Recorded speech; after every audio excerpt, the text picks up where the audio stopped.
Assalamualaikum warahmatullahi wabarakatuh. Waalaikumsalam warahmatullahi wabarakatuh. Bismillahi walhamdulillah. Wassalatu wassalamu ala sayyidina Rasulillah wa ala alihi wa sahbihi wa mawalah. La hawla wa la quwwata illa billah, amma ba'du. Saudara-saudara kaum muslimin yang berbahagia, di dalam kehidupan ini kita senantiasa mengambil iktibar, contoh dan teladan dari orang-orang sebelum kita. Itu sebabnya kepada baginda Nabi kita Muhammad sallallahu alaihi wasallam Allah Subhanahu wa taala menjelaskan cerita para nabi sebelum beliau dalam ayat "Tsumma naqussu 'alaika min amba'ir rusuli ma nusabbitu bihi fu'adak." Demikianlah kami ceritakan kepadamu wahai Muhammad sebagian dari kisah para rasul-rasul sebelum kamu yang dengan itu akan memperkuat hatimu, meneguhkan keyakinanmu dan memantapkan pendirianmu. Inilah manfaatnya belajar dari sejarah. Jadi jangankan kita, baginda Nabi sendiri pun oleh Allah Subhanahu wa taala diceritakan sejarah para nabi sebelum beliau yang dimusuhi oleh umatnya, yang dicaci maki oleh kaumnya, yang terusir dari kampung halamannya, bahkan sampai ada yang terbunuh oleh umatnya. Itu seluruhnya merupakan iktibar manusabbitu bihi fuadak, untuk memantapkan langkahmu, meneguhkan keyakinanmu dan menguatkan pendirianmu menghadapi perjuangan ini. Sehubungan dengan itu, pada pertemuan kali ini Al-Fakir ingin menyampaikan satu cuplikan kecil dari kehidupan seorang sahabat utama baginda Nabi, yaitu Sayyidina Umar ibn al-Khattab radhiyallahu an. Beliau adalah Umar bin Khattab bin Nufail bin Abdul Uzza dari suku Quraisy golongan Bani Adi. Perawakannya tinggi, kekar dan gagah, melambangkan sifatnya yang pemberani, tegas dan tidak pernah kenal takut kepada siapapun. Sebelum mendapat hidayah, Umar bin Khattab termasuk orang yang berdiri di barisan orang-orang yang memusuhi umat Islam. Ia terperangkap dalam tradisi jahiliyah, di mana gemar berperang dan bermabuk-mabukan juga merupakan hal-hal yang pernah dilaksanakan dalam kehidupannya sebelum beliau masuk ke dalam agama Islam. Oleh karena itu, dalam kehidupan beragama, hidayah merupakan sesuatu yang penting. Bagaimanapun banyaknya dosa dan kesalahan yang telah dilakukan oleh seseorang, tidak seharusnya menyebabkan ia putus asa dari rahmah Allah. Sebaliknya, bagaimanapun banyak kebajikan dan kebaikan yang sudah dikerjakannya, tidak perlu membuat dia besar hati, puas, bangga, apalagi menjadi lalai karenanya. Sebab kita belum tahu akan bagaimana ujung perjalanan dari kehidupan kita ini. Saudara-saudara, kisahnya pun masuk Islam merupakan peristiwa yang menarik. Pada satu hari, dengan pedang terhunus, Umar bin Khattab menuju Darul Arqam, tempat di mana baginda Nabi biasa berkumpul dengan para sahabat. Melihat mukanya yang beringas, matanya yang nanar, orang sudah menyangka dan mengerti ini tentu akan terjadi pembunuhan. Dalam perjalanan menuju Darul Arqam, Umar bertemu dengan Nuaim bin Abdullah. Nuaim bertanya, "Ya Umar, mau kemana ente?" "Mau membunuh itu, si murtad itu." "Si murtad yang mana?" "Yang mana lagi? Itu yang memecah belah kita, yang menghina berhala-berhala kita, yang menjelek-jelekkan nenek moyang dan keturunan kita. Siapa lagi kalau bukan Muhammad?" Kata Nuaim, "Umar, enggak salah. Tidak salah lagi. Salah Umar. Salah kenapa? Apa kamu nggak malu? Kamu mau pergi membunuh Muhammad. Sementara adikmu sendiri Fatimah, dia sudah termasuk salah seorang pengikut Muhammad. Mendengar ini, muka yang memang tadinya sudah marah dan merah, tambah jadi kelabu. Bukan main mangkelnya Umar bin Khattab. Orang lain dia musuhi, orang lain dia kejar-kejar. Ini malah adiknya sendiri menjadi pengikut dari baginda Nabi. Tidak jadi menuju Darul Arqam, dia berangkat ke rumah adiknya Fatimah. Adapun di rumah Fatimah sedang berkumpul Fatimah, suaminya Sa'id bin Zaid, dan seorang sahabat Habab ibnul Arad. Mereka sedang membaca Quran. Waktu itu Quran belum lagi dijilid macam sekarang, jadi masih merupakan suhuf atau lembaran-lembaran tercecer saja. Ketuk pintu. Ya tentu tidak assalamualaikum karena dia belum Islam. Tok, tok, tok. Siapa di luar? Umar. Mendengar suaranya saja, ini sahabat yang namanya Habab ibnul Arad sudah lari ke belakang pintu.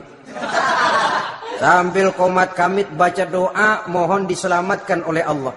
Adapun Fatimah yang sedang memegang suhuf, lembaran tulisan Quran itu, menyembunyikan suhuf itu di belakang bajunya. Umar masuk. Fatimah, saya bang. Apa benar berita yang saya dengar? Berita apa itu bang? Bahwa kau sudah masuk Islam. Bang, andai kata Muhammad memang benar, bagaimana? Sudahlah jangan belit-belit. Jawab saja kau masuk Islam benar atau tidak? Ya. Saudara hadirin,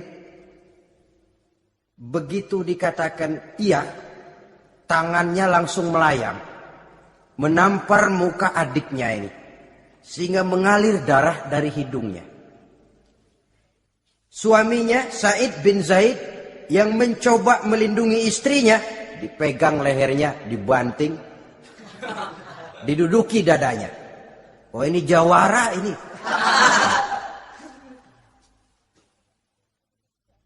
Namun pada saat sedemikian, suara kebenaran terpantul dari mulut Fatimah, adik dari Umar bin Khattab ini. Umar, apakah engkau memukul orang yang bersaksi bahwa tidak ada Tuhan melainkan Allah dan Muhammad Rasulullah? Apakah engkau menganiaya seseorang yang terpanggil untuk mengikuti kebenaran? Manusia macam apa engkau Umar? Saudara, memang dia orang keras, tapi hatinya mudah menerima kebenaran. Sehingga mendengar kalimat adiknya ini tercenung dia sejenak. Melongok, bengong kata anak sekarang. Ini kalau tidak karena keyakinan yang mantap, tidak mungkin orang ini, anak adik saya ini bicara macam begini. Umar, mengapa engkau memukul orang yang bersaksi bahwa tidak ada Tuhan melainkan Allah dan Muhammad Rasulullah? Mengapa engkau pukul orang yang mengikuti kebenaran, menerima hidayah dari Allah? Begitu yakin dan mantapnya, walaupun di tengah satu hal yang sangat menakutkan. Siapa yang tidak takut orang Quraisy berhadapan dengan Umar bin Khattab yang dikenal sebagai singa padang pasir pada waktu itu? Malahan dia termasuk salah seorang jagoan. Di tradisi masyarakat jahiliyah itu ada satu pasar yang namanya pasar Ukaz.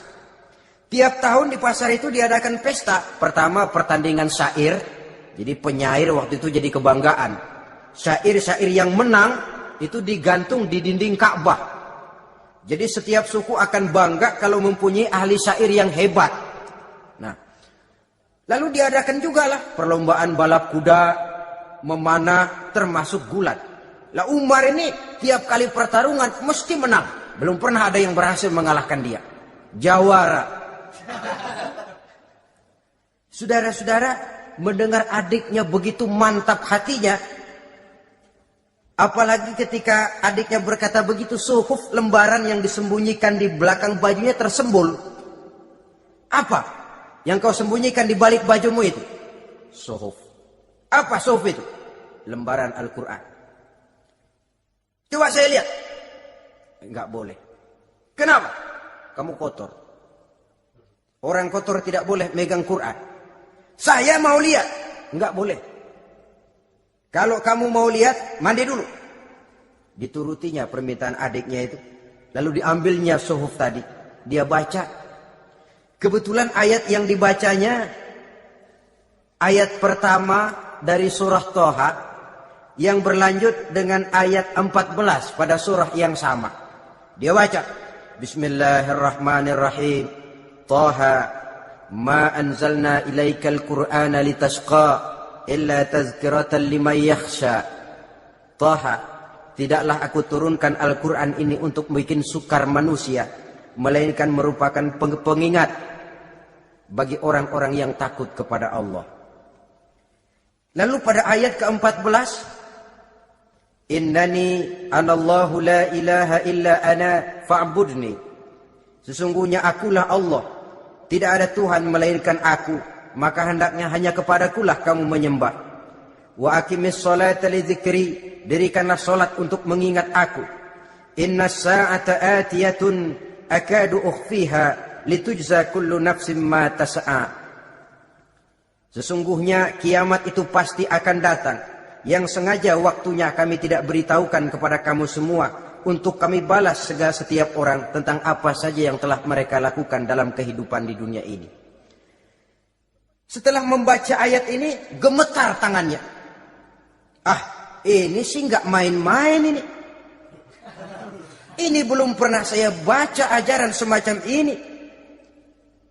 Tidak patut orang yang mempunyai kitab suci semacam ini dimusuhi. Ini sesuatu yang benar, tergetar jiwanya. Hei Fatimah, Muhammad di mana Muhammad? Saya tidak akan memberitahu kepada kamu. Di mana? Saya tidak akan memberitahu. Lebih baik kau bunuh saya kalau memang maksudmu mau mencelakakan Muhammad. Sama sekali saya tidak akan mencelakakan dia, Fatimah. Kasih tahu saja, di mana dia? Darul Arqam. Bergegas dia menuju Darul Arqam. Di dalam Nabi memang sedang kumpul dengan para sahabat. Termasuk ada Sayyidina Hamzah yang juga terkenal jawara juga. Ketuk pintu. Ketuk pintu. Siapa di luar? Umar. Di dalam ini geger sebagian sahabat. Umar datang ini pasti bencana. Umar datang, wah kalau istilah kampung, kerok dan urusan. Tapi baginda Nabi menenangkan mereka. Tenang, mudah-mudahan ada hikmahnya. Sayyidina Hamzah tampil, bukakan dia pintu. Kalau niatnya baik, kita terima. Kalau niatnya tidak baik, saya paling depan. Dibukakan pintu.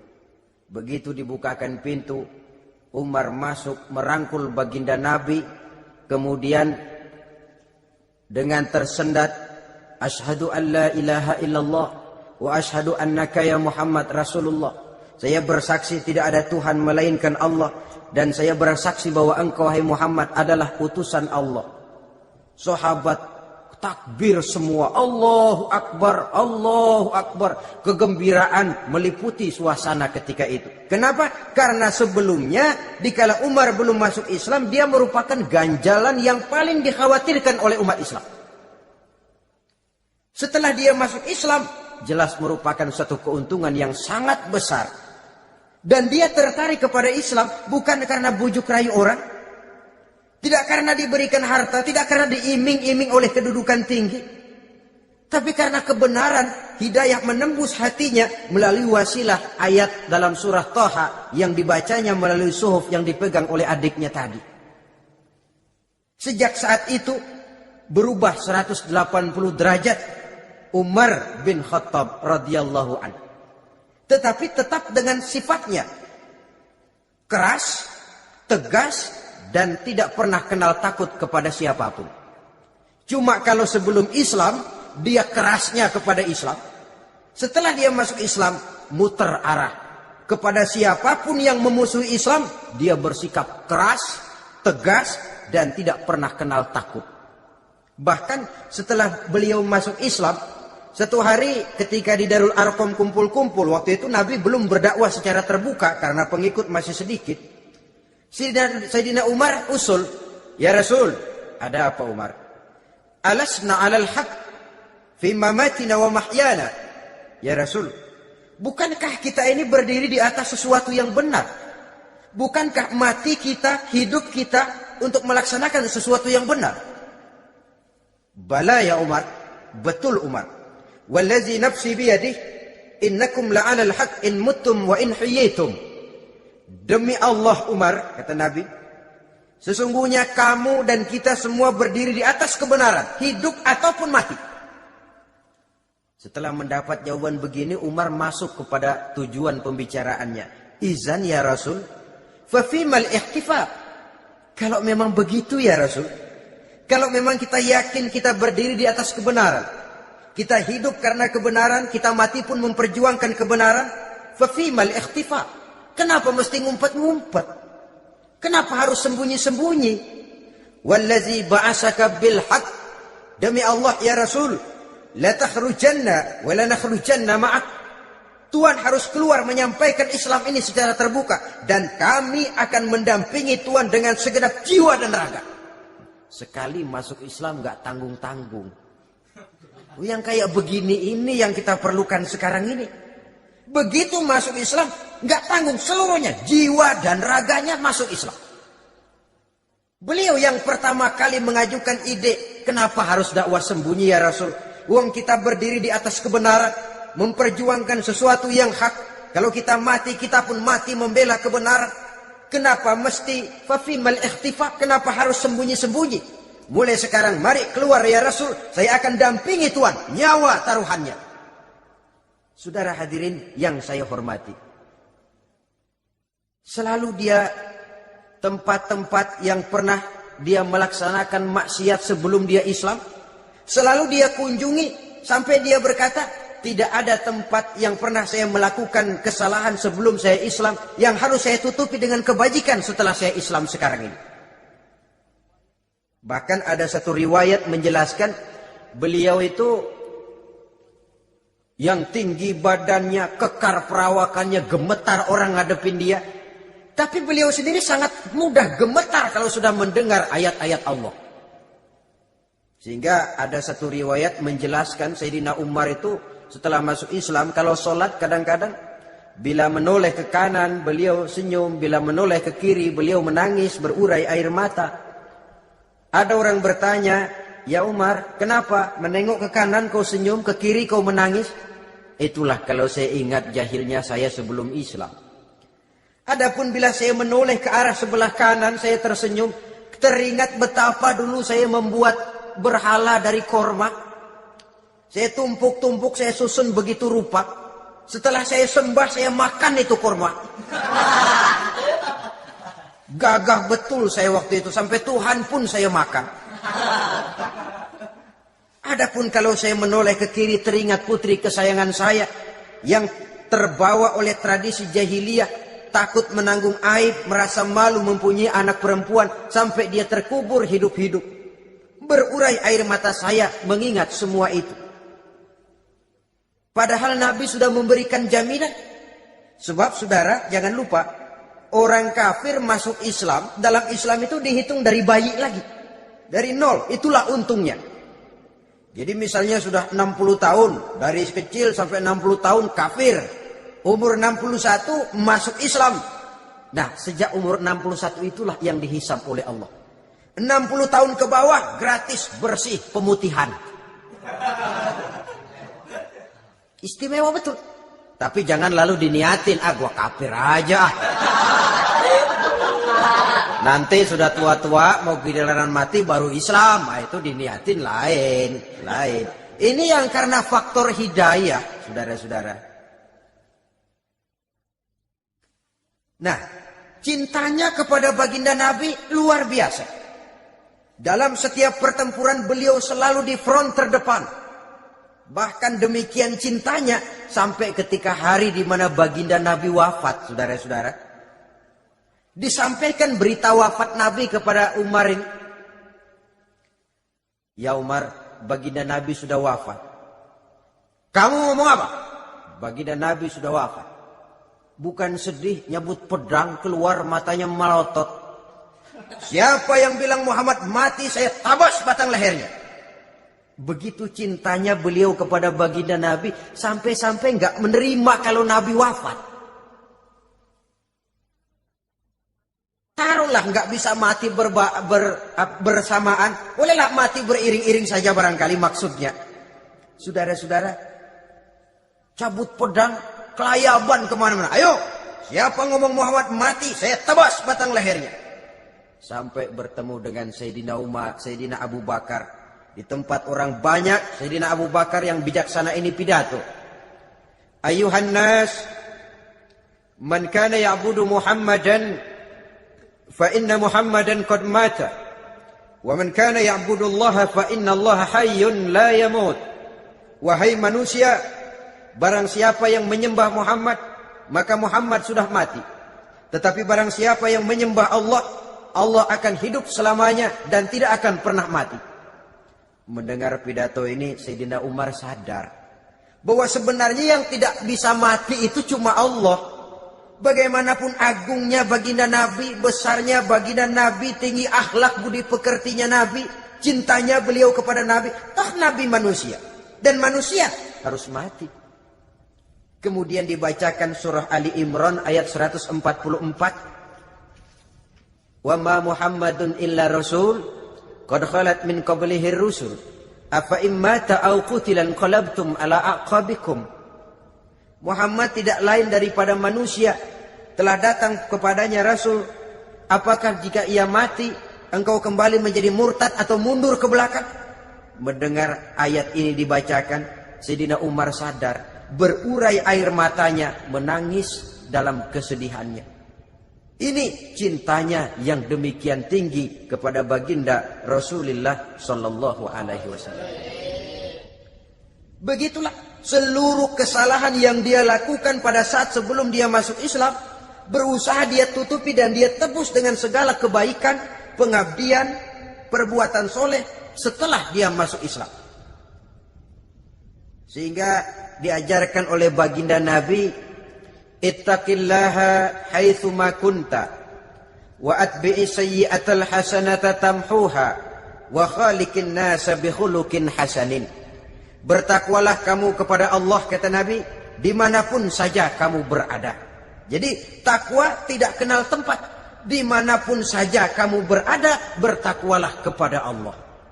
Di rumah takwa, di pasar takwa, di kantor takwa, di tengah orang banyak takwa, pada waktu sendirian takwa. Ittaqillaha haitsu ma kunta. Bertakwalah kau kepada Allah dimanapun saja kamu berada. Jangan takwa pakai tempat. Di masjid takwa, di kantor nyolong. Itu tidak haitsu ma kunta. Yang diajarkan oleh Nabi, dimanapun kamu berada, bertakwalah kepada Allah. Wa atbi'i sayyi'atal hasanah tamhuha. Dan iringi perbuatanmu yang salah dengan kebaikan. Jadi kalau satu saat terselip kita berbuat salah, cepat iringi dengan kebaikan. Tamhuha, dengan harapan kebaikan yang kita kerjakan akan menutupi dosa yang terselip kita lakukan. Ngomongin orang, astagfirullahaladzim, banyak istighfar. Istighfarnya mudah-mudahan bisa nutupin dosa karena ngomongin orang. Tapi jangan lalu tambal sulam. Ngomongin orang istighfar, terus ngomongin lagi istighfar lagi. Itu tentu tidak bisa dengan cara begitu. Barangkali terselip pernah mengambil harta orang tanpa alasan yang hak, imbangi dengan rajin sedekah misalnya. Barangkali pernah menyakiti hati orang, imbangi dengan perbuatan yang bisa menyenangkan hati orang lain. Itu namanya mengiringi perbuatan yang bersifat salah dengan kebajikan. Ini yang dilakukan oleh Sayyidina Umar. Setiap pelosok hampir dia datangi. Tempat-tempat di mana dia pernah melakukan kesalahan sebelum Islam, di sana dia tegakkan kebajikan dan kebaikan. Kegagahannya, keperkasaannya, keberaniannya sepenuhnya bulat-bulat sudah diwakafkan untuk kepentingan Islam. Saudara hadirin yang saya hormati, diperlukan orang-orang yang punya keberanian macam Sayyidina Umar. Berani karena panggilan hidayah, bukan berani babi. Babi berani juga babi, cuman nyeruduk. Artinya berani yang tanpa pertimbangan. Berani yang tanpa pertimbangan pada akhirnya akan menyulitkan kita sendiri. Beliau gagah, beliau berani, beliau punya kekuatan, beliau punya wewenang. Dan itu dimanfaatkannya untuk menjadi backing baginda Nabi kita Muhammad sallallahu alaihi wasallam. La takhrujanna wa la nakhrujanna ma'ak ya Rasul. Rasul, keluar, sampaikan dakwah secara terbuka. Saya akan mendampingi Tuhan. Jika ada yang ganggu Tuhan, saya paling depan. Backing yang mendampingi Rasul untuk menyampaikan risalah Islamiyah ini. Saudara hadirin yang saya hormati, wa khaliqin nasa bi khuluqin hasanin, kata Nabi. Dan pergaulilah manusia dengan akhlak yang baik, karena dengan ini kau bisa mengambil hati orang. Dalam hadis lain katakan, innakum la tas'una an-nasa bi amwalikum walakin yas'uhum minkum bastul wajhi wa husnul khuluq. Kamu tidak akan bisa menyenangkan orang banyak dengan hartamu, tapi kamu bisa ambil hati mereka dengan budi pekerti yang luhur dan muka yang manis. Dengan harta belum tentu kita bisa menyenangkan semua orang. Tapi budi pekerti yang luhur, muka yang manis, itu yang akan bisa membuat kau menyenangkan orang banyak. Setelah baginda Rasul wafat, pernah ketika berkumpul, Sayyidina Abu Bakar berkata kepada Sayyidina Umar, "Ya Umar, saya baiat kamu untuk menjadi khalifah." Jawab beliau, "Sayalah yang akan membaiat Tuan. Tapi Anda lebih utama dari saya, Umar. Keutamaan saya akan saya berikan kepada Tuan untuk mendukung kekhalifahan Tuan." Di sini kelihatan wataknya yang tidak ambisius. Gagah, berani, perkasa, tapi tahu diri. Enggak nyelonong. Tidak menggunakan kekuasaannya, kegagahannya untuk maksud yang sewenang-wenang. Oleh karena itu setelah Sayyidina Abu Bakar wafat, beliau dilantik menjadi khalifah, keluarlah pidatonya yang terkenal. Ayuhan nas, inni qad wullitu alaikum walastu bi khairikum. Hai manusia, aku telah dipilih menjadi pemimpin kamu, padahal aku bukanlah orang yang terbaik di antara kamu. Kalau tidaklah karena aku melihat keutamaan, keteguhan yang dapat melindungi kalian, berat rasanya aku memikul amanah ini. Sebab apa? Alangkah beratnya menunggu datangnya perhitungan di akhirat nanti terhadap Umar. Ini yang jadi motifnya memegang jabatan khalifah. Sungguh berat bagi Umar menunggu datangnya saat perhitungan. Sehingga seolah-olah kalau bisa lah jadi Umar bin Khattab saja, jangan jadi khalifah kalau bisa. Tapi moya umat sudah kadang memilih. Sehingga benar kalau dalam satu hadis Nabi pernah mengajarkan jangan memberikan satu jabatan kepada orang yang memintanya.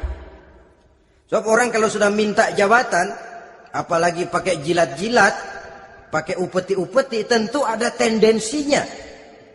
Ada batu di balik udang. Kalau udang di balik batu kan mungkin nggak kelihatan, tapi kalau batu di balik udang kelihatan betul itu. Ada maunya, ambisinya. Jangan memberikan satu jabatan kepada orang yang memintanya. Seakan di batinnya Sayyidina Umar menyesali. Kenapa Umar nggak jadi Umar saja, kok mau jadi khalifah gitu. Alangkah berat perhitungan buat saya di akhirat nanti. Nah, setelah jadi khalifah, sebagai satu i'tibar, saya akan mencoba mengemukakan beberapa sifatnya yang menonjol untuk pelajaran buat kita semua. Pertama, sikapnya terhadap keluarganya setelah beliau menjadi khalifah. Kedudukan sebagai keluarga Umar bin Khattab bukan merupakan kedudukan istimewa. Itu ditanamkan betul kepada keluarganya. Jangan karena bapakmu khalifah, lalu mentang-mentang anak khalifah kau merasa dapat fasilitas, merasa bisa berbuat semau-maumu, kau harus punya tanggung jawab dan beban moral, memberikan contoh yang lebih baik kepada rakyat. Ini yang ditekankan kepada keluarganya. Kalau beliau mau mengeluarkan undang-undang, undang-undang itu lebih dahulu dibicarakan di tengah keluarganya, kumpul anak-anaknya, ini akan ada undang-undang begini. Siapa di antara kalian mau mentaati, persilahkan, yang tidak pun persilahkan. Tapi saya ingatkan, kalau ada dari keluarga Umar yang melanggar peraturan yang saya keluarkan ini, saya akan menghukumnya 2 kali lipat karena dia keluarga saya. Menghukumnya 2 kali lipat karena dia keluarga saya. Jadi bukan mentang-mentang anak babe, lalu kebal hukum. Tidak. Siapa yang di antara kalian melanggar peraturan ini, akan aku kenakan hukuman 2 kali lipat karena dia keluargaku. Nah, saudara hadirin yang saya hormati, lalu berwibawa, dijaga betul keluarganya. Suatu hari beliau datang ke rumah putranya Abdullah bin Umar. Ketika masuk dilihatnya Abdullah bin Umar sedang makan daging. Makan daging.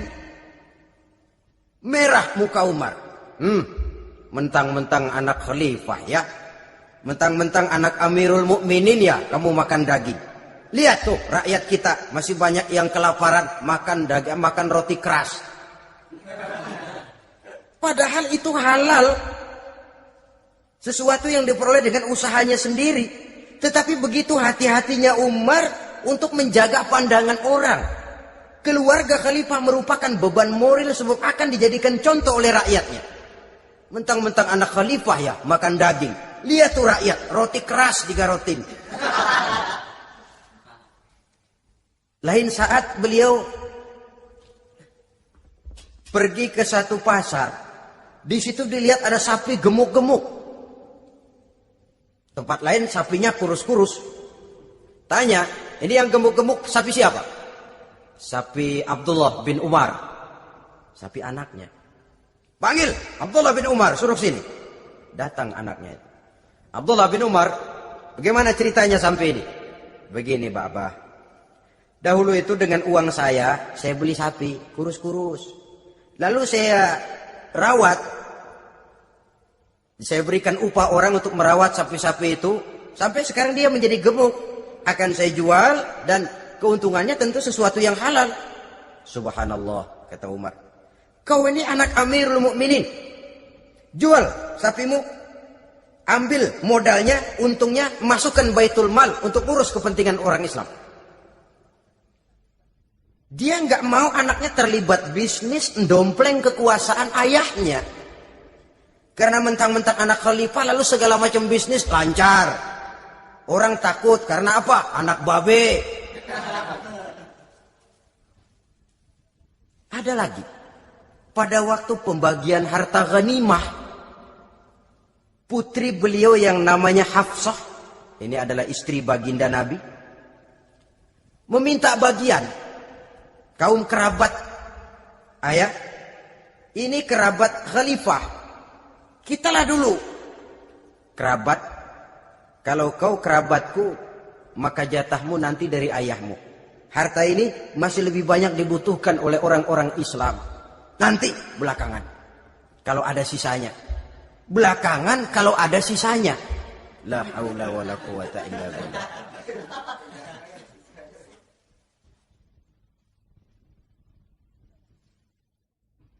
Saudara hadirin, itu terhadap keluarganya. Kemudian apa sifat-sifat yang menonjol dari kepemimpinannya? Pertama, kesederhanaannya. Beliaulah satu-satunya khalifah, Amirul Mukminin, setingkat presiden kalau sekarang, yang punya jubah cuma 2 dan 1 pun punya anaknya. Tambelan lagi. Pernah sholat Jumat terlambat. Beliau naik mimbar untuk khutbah, sebelumnya minta maaf dulu. Saudara-saudara, maaf saya terlambat nungguin baju kering. Seorang khalifah nungguin baju kering. Sederhana dalam kehidupannya. Mari kita ambil satu cerita lagi. Pada waktu beliau jadi khalifah, yang diangkat jadi gubernur di Mesir adalah Amr bin As. Amr bin As hidupnya lebih mirip kaisar. Istananya besar, pakaiannya bagus-bagus. Nah, yang paling mengganggu pikiran Amr bin As, di sebelah istananya ini ada gubuk reok kepunyaan orang Yahudi lagi. Ini nggak pantas bener, masa di samping istana gubernur ada gubuk reot. Orang Yahudi lagi yang punya.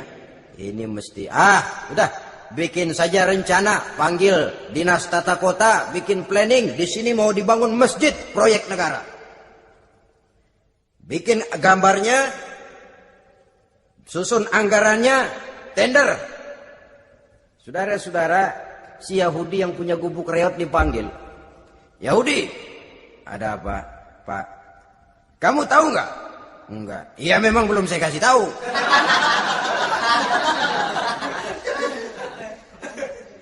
Ada apa, Pak? Itu kamu punya gubuk. Tahu? Kena proyek. Proyek apa, Pak? Kami mau bangun masjid besar di situ. Dan tidak sesuai ada gubuk reot di samping tempat gubernur. Jadi maksud Bapak, gubukmu, tanah-tanahnya mau saya bebaskan. Saya beli. Enggak mau, Pak. Saya enggak mau jual. Saya bayar 2 kali lipat. Enggak mau. 3 kali lipat. 6 kali lipat juga enggak mau, Pak. Saya dari muda peres keringat banting tulang cuma segitu-gitunya, Pak, tempat saya tinggal.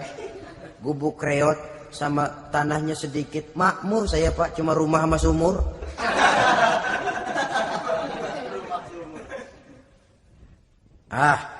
Ini Yahudi kelewatan juga. Akhirnya turun perintah, sudah, kalau dia nggak mau dibebaskan, gusur saja, tarik, ambil bulldozer. Gusur. Yahudi ini berurai air matanya. Aduh, begini jadi rakyat kecil. Udah jatuh ketiban ember lagi. Tapi pikir-pikir Amr bin As kan bukan yang paling atas. Dia kan cuma pejabat, masih ada atasannya lagi. Lapor, lapor. Yahudi ini berangkat ke Madinah. Bayangkan dari Mesir ke Madinah. Jalan. Di sepanjang jalan dia berpikir membanding-banding. Kalau gubernurnya saja istananya begitu mewah, apalagi khalifahnya. Kalau gubernurnya galak main gusur, apalagi khalifahnya. Dan saya bukan orang Islam, apa dia lemin ngadu? Apa dapat tanggapan? Berangkat dia sambil harap-harap cemas.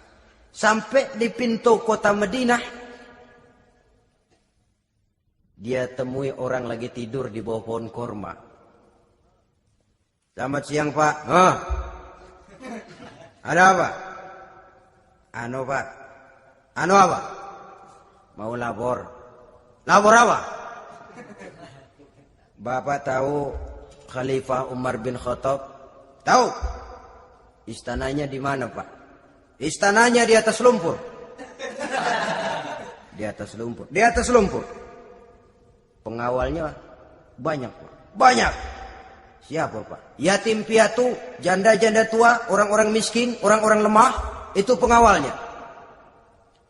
Pakaian kebesarannya apa sutra apa, Pak? Pakaian kebesarannya malu dan takwa. Saya nggak ngerti, Pak. Itulah Umar bin Khattab. Lalu orangnya sekarang di mana, Pak? Di depan ente. Rupanya yang dia tanya itulah orangnya. Gemeter Yahudi ini, keringat bercucuran. Coba, istananya di atas lumpur. Sebab beliau berprinsip, bagaimana saya bisa menghayati nasib rakyat kalau saya tidak merasakan apa yang mereka rasakan? Bagaimana saya nggak bisa tahu sakitnya lapar kalau saya belum pernah kelaparan? Itu prinsipnya. Istananya di atas lumpur. Para pengawalnya yatim piatu, janda-janda tua, orang-orang miskin, orang-orang lemah dan tidak mampu. Dan pakaian kebesarannya malu dan takwa. Kamu dari mana? Dari Mesir, Pak. Ada apa? Mau laporan gubernur Bapak di Mesir yang namanya Amr bin As. Kenapa? Main gusur aja, Pak. Ceritanya? Iya, dia mau bangun masjid. Kebetulan di areal itu saya punya tanah sama gubuk segitu-gitunya. Saya nggak mau dibeli. Digusur, Pak. Saya mau mencari keadilan. Begini. Kamu lihat tempat sampah itu? Lihat. Di situ banyak tulang. Coba kamu ambil kemari satu, tulang unta, bawa sini. Bingung Yahudi. Pak, saya kemari mau cari keadilan. Kalau tulang mah di Mesir juga banyak, Pak. Sudahlah, pokoknya kau ambil saja tulang itu. Dicoker-coker, dapat, dikasih. Tulang itu digaris lurus oleh Sayyidina Umar dengan ujung pedang. Red. Nah, nih, kau bawa kepada Amr bin As. Makin bingung itu Yahudi. Suruh bawa tulang cuman digaris. Nanti saya ngomong apa, Pak? Sudahlah, kasih saja. Pulang dia. Sampai di Mesir, Tuan Gubernur, ada apa? Saya baru menghadap khalifah. Kemudian beliau sampaikan ini, dikasih tulang. Amr bin As melihat tulang ada goresan lurus dengan ujung pedang, gemetar. Badannya keluar keringat dingin. Panggil kepala proyek, proyek batal. Masjid nggak jadi didiriin. Itu gubuk Yahudi diriin lagi. Ini Yahudi makin bengong. Ini gubernur dapat tulang doang segitu takutnya. Ada apa sebenarnya Tuan Gubernur? Kamu tahu? Ini nasihat pahit buat saya dari Amirul Mukminin Umar bin Khattab. Seolah-olah beliau bilang, "Hai Amr bin As, jangan mentang-mentang sedang berkuasa ya. Pada satu saat kau akan jadi tulang-tulang kayak begini. Maka mumpung kamu masih hidup dan berkuasa, berlaku lurus dan adillah kamu seperti lurusnya garis di atas tulang ini." Keren. Lurus, adil, jangan bengkok. Sebab kalau kamu bengkok, nanti aku yang luruskan pakai pedangku. Siapa yang nggak ngeper digituin? Sampai akhirnya apa? Kata si Yahudi, Pak, kalau begitu Islam adil ya. Adil. Kalau gitu biarin dah, Pak. Tanah saya. Mau kamu jual? Bukan saya jual, Pak. Saya kasih aja dah.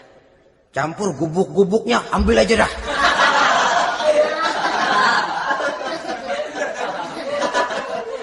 Masuk Islam si Yahudi ini oleh karena keadilan dari Umar bin Khattab.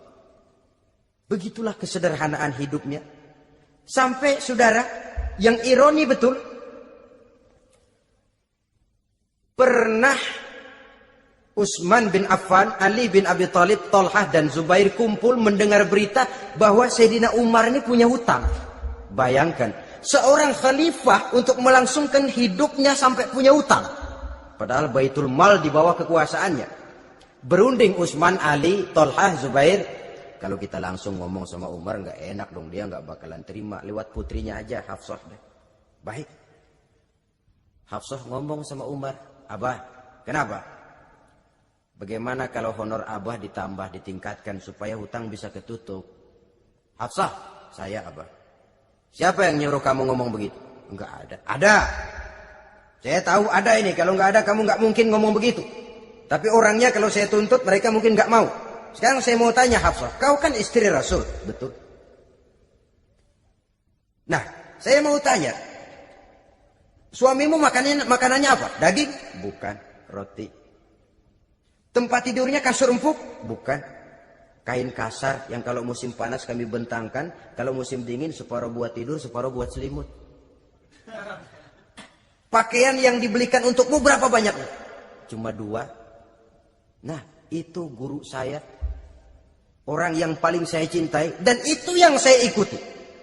Bahkan setelah beliau wafat, Sayyidina Umar ini hutangnya ditanggungkan kepada anaknya Abdullah bin Umar, dan itu pun dilunasi dengan menjual rumahnya, sehingga rumahnya itu disebut Darul Qadha, rumah bayar hutang.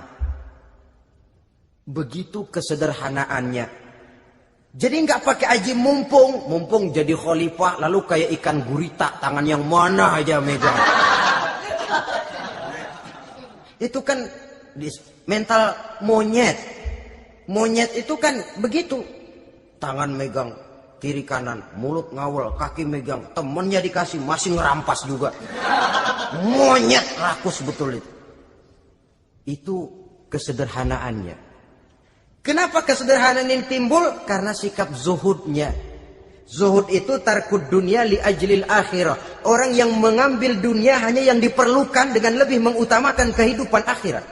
Watak zuhudnya yang sangat menonjol. Dialah pahlawan yang paling berani di medan perang. Dialah imam yang paling khusyuk di masjid. Dan tidak jarang kalau sholat sendiri, begitu membaca ayat yang menceritakan neraka, nangis berurai air matanya. Saudara hadirin ma'asyiral muslimin rahimakumullah. Jadi kesederhanaan dan kezuhudan ini bukan lewat teori disampaikan oleh Umar. Bukan lewat penataran seluruh aparat, tidak. Lewat contoh konkret, inilah saya, contoh sederhana dan zuhud. Bagaimana saya akan bisa merasakan penderitaan rakyat kalau saya sendiri tidak pernah menderita? Bagaimana saya akan tahu sakitnya lapar kalau saya belum pernah kelaparan? Maka tanpa penataran, tanpa upgrading segala macam, berhasil karena prinsip keteladanan. Beliau jadi contoh utama. Dan sumber utamanya tentu tidak lain karena contoh dari baginda Nabi besar Muhammad sallallahu alaihi wasallam.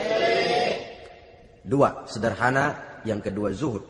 Yang ketiga, sifat yang menonjol dari kekhalifahannya adalah adil. Kalau sudah bicara soal hukum, dia tidak pernah kenal kompromi. Adalah seorang pemuka Nasrani masuk Islam, namanya Jabalah bin Aiham. Ketika dia bikin haji, kain ihramnya keinjak orang Arab yang hitam. Baduy. Jengkel. Dia merasa bekas tokoh. Enak aja nih orang udah jelek nginjak lagi. Ditempeleng orang tadi. Orang ini lapor kepada Umar. Panggil Jabalah bin Aiham. Panggil. Kau ditampar? Betul Khalifah. Tampar dia. Tampar lagi. Dipukul orang itu. Di depan Sayyidina Umar. Jadi tidak karena kau ini bekas kepala suku, kau ini bekas orang terhormat, lalu ada kebijaksanaan yang tidak bijaksana. Kebijaksanaan yang akhirnya jadi tidak bijaksana. Dan itu memang sudah dimulai dengan memblokir keluarganya. Tidak satu keluarganya pun yang boleh mempunyai perasaan bahwa menjadi keluarga khalifah merupakan fasilitas dan keuntungan. Kau jangan makan di atas punggungku. Kau jangan menikmati fasilitas di atas keringatku. Dan tidak ada keinginan mewariskan jabatan khalifah kepada anak-anaknya. Pernah beliau musyawarah. Saya bingung. Kenapa khalifah? Gubernur Kufah ini sulit nyari orang. Diangkat yang lemah, rakyat ngeluh. Diangkat yang keras, rakyat juga ngeluh. Ada calon khalifah. Kalau ini mah nggak salah lagi nih buat gubernur Kufah. Siapa? Abdullah bin Umar. Anak beliau sendiri. Melotot matanya. Jangan macam-macam kau. Cukup satu orang Umar memegang jabatan ini. Kalau berhasil, kami keluarga Umar sudah merasakannya. Kalau gagal, cukup kegagalan seorang Umar. Tidak berusaha mengorbitkan anaknya. Wah, anak babe diangkat jadi ano. Tidak, malah diblokir. Cari yang lain. Tapi Abdullah bin Umar cukup syarat ya khalifah. Dia orang bertakwa dan soleh. Yang takwa dan soleh bukan cuma anak Umar. Anak orang lain juga banyak yang takwa dan soleh. Itu prinsipnya. Sehingga ketegasannya ini membuat orang jadi sungkan. Dan tidak seorang pun berani kirim-kirim upeti hadiah. Pernah itu ada pejabat dari Azerbaijan kirim makanan. Kue, mending apa? Kue. Gitu dicicipi enak. Enak juga ya kue ini. Enak khalifah. Ini di sana apa makan rakyat biasa? Bukan, ini makanan orang-orang VIP. Nah, dibungkus lagi itu kue. Dibungkus. Ontamu mana? Di luar. Ambil, bawa pulang, serahkan lagi kepada gubernur di sana, kasih tahu salam dari Umar bin Khattab. Kenyangkan dulu rakyat dengan makanan seperti ini. Kita belakangan. Jadi kalau rakyat lapar, saya orang pertama yang akan merasakan kelaparan. Tapi kalau rakyat makmur, biarlah saya menjadi orang terakhir yang kenyang. Kan bagus prinsip itu. Jikalau rakyat kelaparan, saya akan jadi orang pertama yang merasakan lapar. Tapi kalau rakyat makmur, biar saya jadi orang terakhir yang kenyang. Jangan dibalik. Pada saat rakyat kelaparan, dia kekenyangan. Dan selanjutnya, sikap keadilannya ini, saudara-saudara, menyebabkan hukum lalu jadi berwibawa. Pernah beliau jalan-jalan di lorong kota Madinah. di tempat yang namanya Harah bersama Aslam. Ada ibu-ibu, anaknya nangis, lapar mah, sabar dikit lagi matang gitu. Emang tuh ibu lagi ngerebus, bunyi air ngegulak, luguk. Umar lihati dari jauh, belum juga matang. Nih anak dari nangis lapar sampai capek nangis sampai tidur. Anak tidur, Umar samperin, Bu, yang masak apa sih kok nggak bisa matang? Saya nggak masak apa-apa Tuan. Itu pating kerubuk apa? Ketika dibuka ya cuma air saja. Subhanallah, ibu sudah ngebohongi anak ibu sendiri. Habis harus bagaimana Tuan? Saya sudah nggak punya makanan untuk dimasak. Sementara perut nggak kenal kompromi. Jalan satu-satunya ya terpaksa anak saya bohongi. Saya bilang sebentar lagi matang sampai dia tidur sekarang ini. Memangnya Khalifah Umar gimana sih ngurusi rakyat? Subhanallah, dia orang zalim. Dia yang memegang urusan kami tapi dia nggak tahu nasib saya. Anak kelaparan, keluarga terlantar. Oh begitu. Iya. Zalim betul Umar bin Khattab itu. Kalau begitu ibu tunggu sebentar. Dia pulang bersama Aslam menuju Baitul Mal. Dia ambil tepung 1 karung, dipikul sendiri. Dipikul sendiri, kata Aslam, ya Khalifah biar saya yang bawa. Jangan. Kenapa Khalifah? Apa kau kira kau sanggup mikul dosa saya di akhirat nanti? Biar saya yang mikul sendiri. Dia bawa ke tempat tuh ibu-ibu. Dia masakin sendiri. Nah Bu, sudah matang, persilakan masak. Makan. Alhamdulillah Tuan. Mudah-mudahan Allah memberkahi Tuan. Tuan lebih baik dari Umar bin Khattab yang zalim itu. Memang sebenarnya Tuan siapa, kata tuh ibu. Saya, iya. Saya ya Umar bin Khattab yang ibu bilang zalim itu. Gemetar si ibu. Gemetar si ibu. Tapi memang peka dan menghargai kritik orang. Tidak membungkam setiap orang yang nadanya sumbang atau berbeda. Kadang beliau berkata, saya khawatir karena orang terlalu segan dengan saya lalu nggak ada yang berani negur kalau saya salah. Kan begitu biasanya. Karena sudah terlalu segan lalu semuanya orang mau diaminin saja. Asal dibilang nggak benar marah, jengkel. Lalu disingkirin, maunya diiyain, inge kulo nuwun. Oke bos. Beliau bilang saya khawatir kalau tidak ada orang yang mau menegur kesalahan saya jika saya terlanjur nanti. Itu muncul orang. Demi Allah, saya akan menegur Tuan dengan pedang saya ini.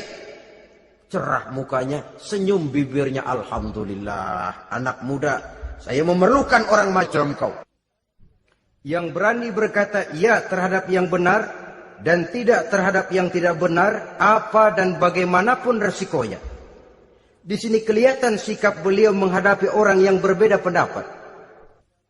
Keadilan, keberanian dan ketegasan, cepat menerima kebenaran, merupakan serentetan dari sifat-sifat utama beliau sejak masuk Islam sampai menjadi khalifah yang kedua. Bahkan dengan jasa beliau, Islam kemudian tersebar, menembus dinding Jazirah Arabia, memasuki Bizantium dan Persia, sehingga beliau juga dikenal sebagai periode Al-Futuhat Al-Islamiyah.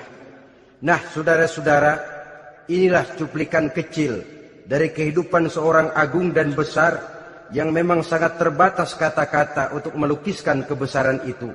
Namun yang secuplik ini mudah-mudahan menjadi sumbangan moral dalam rangka kita memperbaiki diri menuju kehidupan yang lebih baik. Terima kasih banyak atas segala perhatian. Mohon maaf atas segala kekurangan. Usikum wa nafsi bitaqwallah. Wassalamualaikum warahmatullahi wabarakatuh.